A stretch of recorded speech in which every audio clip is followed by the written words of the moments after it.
একজন মহিলার স্বামী মারা যাওয়ার পর তিনি অন্য এক পুরুষকে বিয়ে করেন, পরবর্তীতে তারা উভয়ই মারা যান।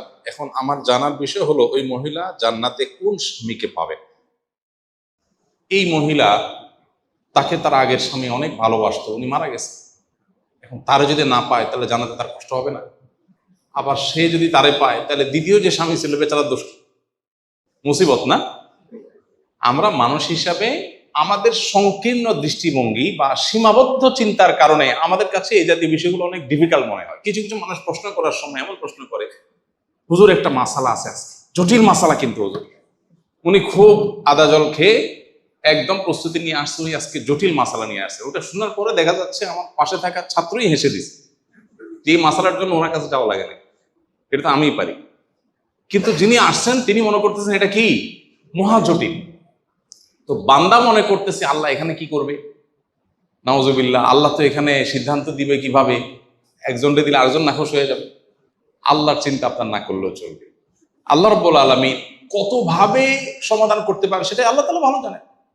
একটা সম্ভাব্য ওয়ে, জাস্ট একটা আইডিয়া, আল্লাহ যাকে দিবেন, সর্বশেষ স্বামী যিনি, এক স্বামীর সাথে ছিল, সে স্বামী মারা গেলেন, আরেক বিয়ে হলো, এই স্বামীও মারা গেলেন, আরেক বিয়ে হলো, সর্বশেষ যে স্বামী ছিল, এই স্বামীর সাথে যদি আল্লাহ তাআলা এই ভদ্র মহিলাকে দেন জান্নাতে, তাহলে প্রশ্ন হলো আগের স্বামীরা তো তার ভুলতে পারবে না, জান্নাতে তারা তো তার মিস করবে। উত্তর হলো আল্লাহ তাআলা তার প্রোফাইল থেকে এই মহিলাকে ডিলিট করে দিবেন। কি বলেন? তার মেমোরি থেকে ডিলিট করে দিবেন। এরকম কোন মানুষ তার পৃথিবীতে ছিল, সে হতে পারে না এরকম। আজকাল বিভিন্ন রোগের কারণে তো মানুষ এরকম হয়ে যায় না, যে তার ছেলেকে ভুলে গেছে আর সে চিনে না।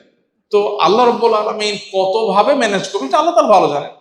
আপাত দৃষ্টিতে তো সর্বশেষ স্বামী যিনি, তার সাথে থাকবে, এটা খোলা চোখে বোঝা যাবে। এই বিষয়গুলোকে কোরআন হাদিস আলাদা করে ডিসক্লোজ করে নাই, এগুলো আলাদা স্পষ্ট করা হয় না। অতএব এগুলোতে আমাদের ঘাটাঘাটি না করলেও চলবে। এখন মুশকিল হলো, মানুষ দুনিয়া থেকে আখিরাতটাকে দুনিয়ার মতো মনে করে। মহিলা চিন্তা করে আমি কোনটারে পাবো, স্বামী চিন্তা করে হায় আমি পাবো কিনা। আরে চান্দু, কিয়ামতের ময়দানে ইয়া নফসি বলতে জান যাবে, কারে পাবে না পাবে সে তো বহুত পরের কাহিনী, তাই না? এই জন্য আমরা দুনিয়াটারে আমাদের মতো করে ভাবি, এই জন্য এরকম মনে হয়। যে এক মহিলা অনেক আগে লাইভে আমার কাছে প্রশ্ন করেছিল, লিখেছিল যে ভাই এমন কোনো আমল আছে কিনা যে আমি মারা যাওয়ার পরে আমার স্বামী আর কোনো বিয়ে করতে পারবে না। তা আমি বললাম যে আপনি মারা যাওয়ার পরে আপনার চরকায় তেল দিতে দিতে জান যাবে, স্বামী বিয়ে করছে না অন্য কি করছে এটা দেখার সময় আপনার হবে না। এটা দুনিয়াতে এখন ফুর্তিতে আছেন তো এই জন্য এসব মনে হচ্ছে, মরার পরে আপনার সেই ফিলিংস থাকার কথা না, ইয়ারমসি করতে যাবেন। তো যাই হোক, এটা আল্লাহ তাআলা ভালো জানেন এবং আল্লাহর জন্য এগুলোর সমাধান কোনো জটিল বিষয় না, আমাদের কাছে অনেক জটিল মনে হতে পারে।